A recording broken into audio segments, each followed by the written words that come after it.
Hello दोस्तों, नमस्कार। कैसे हैं आप सभी? स्वागत है आप सभी का SSC mania by MD classes YouTube channel पर। उम्मीद करता हूं आप लोग अच्छे होंगे, अपनी तैयारी को भी शानदार ढंग से कर रहे होंगे। प्यारे बच्चों, जैसा कि आपको मालूम है एसएससी सीजीएल के फॉर्म आ गए हैं और ये एसएससी सीजीएल के जो फॉर्म हैं वो आपके 2025-26 के सेशन के लिए हैं।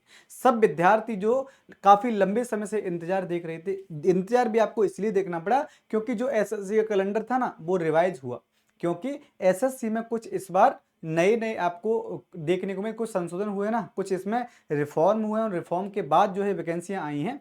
तो इसमें आपकी जो वैकेंसियां उनकी संख्या कितनी है, कब से फॉर्म भरे जा रहे हैं, लास्ट डेट क्या है, एग्जाम क्या होगा, इन सभी पर चर्चा तो करेंगे। साथ ही साथ सबसे महत्वपूर्ण हो जाता है कि आप आज इस सिलेबस पर चर्चा कर लें जिस सिलेबस को आपको पढ़ना है, क्योंकि बिना सिलेबस को ढंग से जाने आप तैयारी करेंगे ना तो आपका सिलेक्शन होगा नहीं। क्योंकि अगर हमें यही मालूम नहीं रहेगा कि पूछा क्या जाना है, ऐसे कौन से टॉपिक हैं जहां से प्रश्न पूछे जाएंगे, तो हम कुछ पढ़ नहीं सकते, हम कुछ कर नहीं सकते। तो आज हम उसी को विस्तार से जानने वाले हैं। चलिए भाई, सबसे पहले तो आपको ये पता होगा सर, जो वैकेंसियों की संख्या है ना, जो वैकेंसियों की संख्या है वो है आपकी 14,552। 14,552 वैकेंसियां हैं। इसके फॉर्म 9 जून से भरे जाएंगे, 4 जुलाई की लास्ट डेट है और 13 अगस्त से लेकर 30 अगस्त तक इसका एग्जाम होना। टेंटेटिव डेट है, बाद में अगर किसी कारण से चेंज भी हो सकती है। हालांकि जो एसएससी है एग्जाम अपने तय समय पर करा देता है, तो चेंज होने के चांस भी बहुत कम आपको देखने को मिलेंगे भाई। चलिए, इसमें आपका जो एग्जाम होता है ना, इसमें जो आपका एग्जाम होता है वो टीयर 1 और टीयर 2 होता है। अगर हम टीयर 1 की बात करें तो टीयर 1 में अगर आप देखोगे तो उसमें 4 सब्जेक्ट मोटे मोटे, चाहे वो टीयर 1 की बात हो या टीयर 2 की बात हो, दोनों में ही 4 ही सब्जेक्ट पूछे जाते हैं। अगर हम बात करें आपके टीयर 1 की, तो टीयर 1 में जो है एक क्वेश्चन 2 नंबर का होता है। तो जनरल जो आपकी रीजनिंग है उससे 25 प्रश्न होते हैं 50 नंबर के। आपका जो जीके जीएस है उसमें 25 क्वेश्चन 50 नंबर के हैं। आपका जो मैथ है वो 25 क्वेश्चन 50 नंबर के हैं और आपकी जो इंग्लिश है वो 25 क्वेश्चन 50 नंबर के हैं। यानी आप मोटा मोटा ये जान सकते हैं कि इसमें जो एक क्वेश्चन है वो 2 नंबर का होता है ना, एक क्वेश्चन 2 नंबर का है। तो जो आपके 100 क्वेश्चन है वो 2 नंबर, 100 क्वेश्चन जो है ना वो आपके 200 मार्क्स के हैं। पेपर जो आपका होगा वो 1 घंटे का, 60 मिनट में आपको इस पेपर को देना है। 60 मिनट के अंदर आपको पेपर देना है। तो आपकी जो आपका जो टाइम है वो अपेक्षाकृत कम है ना। जितना जितनी आपकी कैलकुलेशन आपके प्रीलिम्स में होती है, मान लो रीजनिंग और मैथमेटिक्स कैलकुलेटिव सब्जेक्ट हैं, अगर ये कैलकुलेशन वाले हैं तो थोड़ा सा टाइम इसमें आपको कम है। लेकिन हाँ, यही तो कंपटीशन है, यही तो आपके कंपटीशन को बढ़ाता है और कम करता है। अगर आप तैयारी अच्छी किए हैं तो आप सेफ हैं, अगर तैयारी आप नहीं किए हैं तो आप प्रीलिम्स क्वालिफाई नहीं कर पाएंगे। अगर आप प्रीलिम्स क्वालिफाई कर जाते हैं, और हाँ, ये सिर्फ क्वालिफाइंग है, इसके मार्क्स जो है ना मुख्य परीक्षा में नहीं जुड़ते हैं। तो आप ये कह सकते हैं कि सर जो है ना ये सिर्फ क्वालिफाइंग है ना, क्वालिफाइंग है भाई, क्वालिफाइंग नेचर का है। तो आपको सिर्फ इसे सीबीटी 1 को क्वालिफाई करना है सीबीटी 2 में जाने के लिए। सीबीटी 2 की बात करें तो सीबीटी 2 में आपको सेम वही सब्जेक्ट देखने को मिलते हैं, लेकिन यहां पर जो सीबीटी 2 है ना वो सेक्शन में बटा हुआ है। इसमें पहला जो सेक्शन होगा ना वो आपका क्या भाई, वो आपका मैथमेटिक्स और रीजनिंग का है। मैथमेटिक्स और रीजनिंग में आपके रीजनिंग के 30 प्रश्न होंगे और मैथ के भी 30 प्रश्न होंगे। एक क्वेश्चन यहाँ पर 3 नंबर का है, एक क्वेश्चन यहाँ पर 3 नंबर का होगा। तो आपका जो है ना, आपका जो मैथ है वो 90 नंबर का है, रीजनिंग भी 90 नंबर की है। तो इस प्रकार से आप देख सकते हैं कि 180 नंबर की, 180 मार्क्स की मैथ और रीजनिंग 1 घंटे में करनी है। उसके बाद जो सेकंड सेक्शन है उसमें इंग्लिश और जीएस है। इंग्लिश के 45 क्वेश्चन है, लगभग 135 नंबर के हो जाएंगे। 25 क्वेश्चन जो है जीएस के लगभग 75 नंबर के हो जाएंगे। तो टोटल मिला के देखा जाए तो 210 नंबर की इंग्लिश और इसमें जीएस पूछी जाती है। अगर हम ओवरऑल बात करें, जो कट ऑफ लगती है ना वो 390 नंबर में से लगती है। कट ऑफ जो लगती है 390 नंबर में से लगती है। इसमें कंप्यूटर भी होता है, लेकिन वो जो कंप्यूटर है ना वो सिर्फ क्वालिफाइंग है। यहाँ पर कंप्यूटर के भी आपसे 20 क्वेश्चन पूछे जाएंगे, एक क्वेश्चन 3 नंबर का, तो 60 नंबर का कंप्यूटर रहेगा। लेकिन ये क्वालिफाइंग नेचर का है, मुख्य परीक्षा में इसके जो मार्क्स हैं वो ऐड नहीं होते हैं ना, यानी आपकी जो फाइनल कट ऑफ बनेगी ऐड इसमें मार्क्स नहीं होंगे। तो ये तो आपने जान लिया है। हमारा जो उद्देश्य है वो क्या है, हमारा उद्देश्य सिलेबस को जानना कि आखिर हम ऐसा क्या पढ़ें जिससे कि सिलेक्शन हो जाए भाई। तो आप देख पाओगे कि सर जो सिलेबस है उसमें आपका मैथ, रीजनिंग, इंग्लिश और जीके जीएस यही मेन सब्जेक्ट है, यही मेन सब्जेक्ट है। प्री और मेंस में आते हैं, मैंने आपको बताया था अभी कि मेंस में एक कंप्यूटर और होता है जो कि क्वालिफाइंग नेचर का है ना, जो कि क्वालिफाइंग नेचर का है। अब हम बात करते हैं सिलेबस पर। जो सिलेबस आपको पढ़ना है, जहां से प्रश्न आपकी परीक्षा में पूछे जाने, जहां से आपकी परीक्षा में प्रश्न पूछे जाने हैं, जैसे आप यहां पर देखोगे भाई, आप यहां पर देखोगे सबसे पहले तो आप लोग टीयर फर्स्ट की बात कर लें। और देखो मैं आपको बताऊं, मुख्य परीक्षा में टीयर 1 और टीयर 2 में सिलेबस के लेवल पर कोई ज्यादा डिफरेंस नहीं है, सिलेबस ऑलमोस्ट सेम है। सिलेबस जो है ना ऑलमोस्ट सेम ही है, तो आपको इस बात को भी ध्यान देना पड़ेगा। अब देखें अगर हम यहाँ पर देखें भाई कि जो आपका सिलेबस है ना, जो आपका सिलेबस है इसमें देखेंगे रीजनिंग के अंतर्गत जो टॉपिक है, रीजनिंग के अंतर्गत जो टॉपिक है उनको आप देखोगे यहाँ पर आपको दिख रहे होंगे सर क्या क्या होता है यहाँ।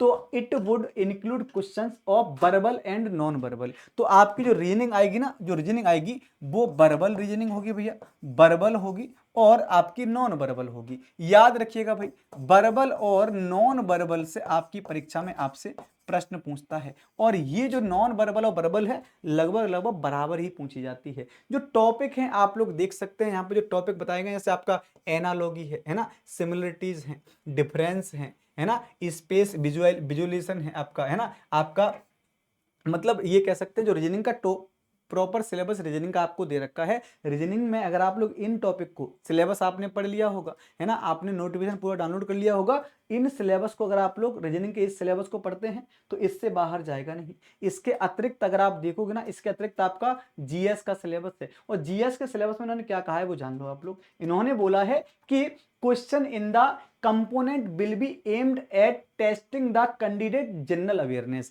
यानी हम क्वेश्चंस उस लेवल के पूछेंगे कि हमें सिर्फ जो कैंडिडेट है उसका जानकारी देखनी है, उसके नॉलेज को देखना है, हमें ये पहचानना बिल्कुल नहीं कि आपको विद्वान बनना है, विद्वान नहीं होनी चाहिए, आपको कम से कम जीके जीएस के लेवल पर एक बेसिक जानकारी होनी चाहिए। इन्होंने यहां पर बोला भी है कि हम आपसे क्या क्या पूछेंगे, तो ये आपसे पूछ रहा है कि question will also the design to test knowledge of the current event. यानी आपको जो है जो भी समसामयिक विषय होते हैं, करंट अफेयर्स की आपको जानकारी होनी चाहिए, और करंट अफेयर्स आपकी स्टेट, इंटरनेशनल और नेशनल सभी की होनी चाहिए ना, सभी की होनी चाहिए। Such matter of everyday observations and experience in the their scientific aspects as many be expected of any educated person. एक जो शिक्षित व्यक्ति होता है उससे जो अपेक्षा की जाती है, उसी अपेक्षा को ध्यान में रखते हुए आपका सिलेबस डाला गया है। यहां इसने बोला है कि हम आपसे क्या क्या पूछने वाले हैं। देखिए भाई, the test will also include question related to India and its, जो आपके पड़ोसी हैं भारत और उसके पड़ोसी देशों से क्वेश्चन पूछे जाएंगे, उनका इतिहास, उनका कल्चर, ज्योग्राफी, इकोनॉमी, है ना। इसके अलावा जो पॉलिसीज होती हैं ना, जो आपकी वैज्ञानिक रिसर्च होती हैं, इनसे आपका जीके जीएस में प्रश्न पूछा जाना है। तो history, polity, geography, economics, static, science, ये कहने मात्र को एक छोटा विषय है, लेकिन इनके अंदर जो है सिलेबस दे रखा है वो सिलेबस थोड़ा सा वास्ट है ना। उस पर अगर हम चर्चा करेंगे तो उस चर्चा में ही हमारा एक वीडियो आएगा, मैं उस पर आपकी प्रॉपर जीएस पर एक वीडियो अलग लाऊंगा, इंग्लिश वाले सर इंग्लिश पर लाएंगे, मैथ वाले सर मैथ पे लाएंगे, और रीजनिंग वाले सर रीजनिंग पे लाएंगे, तो सभी की वीडियो अलग आएगी। यहाँ पर मैं आपसे सिर्फ सिलेबस पर बात कर लूँ कि आपकी जो सिलेबस वो आपका कैसे होने वाला है। मैथमेटिक्स के आपके टॉपिक दे रखे हैं, बेसिक टॉपिक मैथमेटिक्स के जो होते हैं, जैसे मान लो प्रॉफिट लॉस है, इंटरेस्ट है, एवरेज है, डिस्काउंट है, पार्टनरशिप है, मिक्सचर एलिगेशन है, टाइम डिस्टेंस है ना, टाइम एंड वर्क है ना, एल्जेब्रिक आइडेंटिटीज हैं, स्कूल एल्जेब्रा, एलिमेंट्री सर्ट्स है, ये सब चीजें आपके सिलेबस में दे रखी हैं सीजीएल के सिलेबस में। अगर हम यहाँ पर बात करें इंग्लिश की, तो इंग्लिश में आप लोग देखोगे भैया, इंग्लिश में भी आपका जो सिलेबस है वो बिल्कुल बेसिक है ना, बेसिक सिलेबस है। यहाँ पर देख पाओगे आप लोग कि इंग्लिश कॉम्प्रिहेंशन है ना, candidate ability to understand correct English is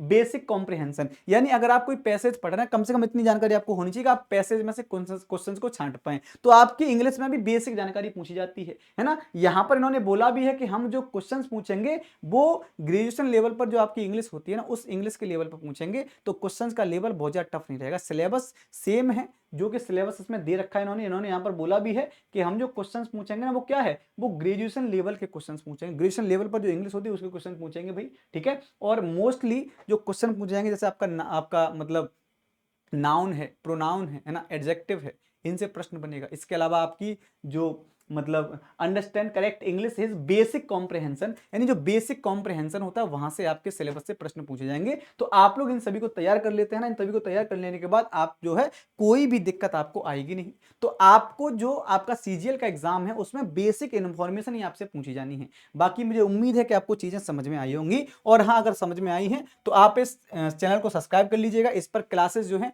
वो आपकी स्टार्ट हो रही है बेटा। क्लासेस कब से स्टार्ट हो रही हैं, तो आप कहेंगे सर इसकी क्लासेस 17 17 जून से हम लेकर आ रहे हैं।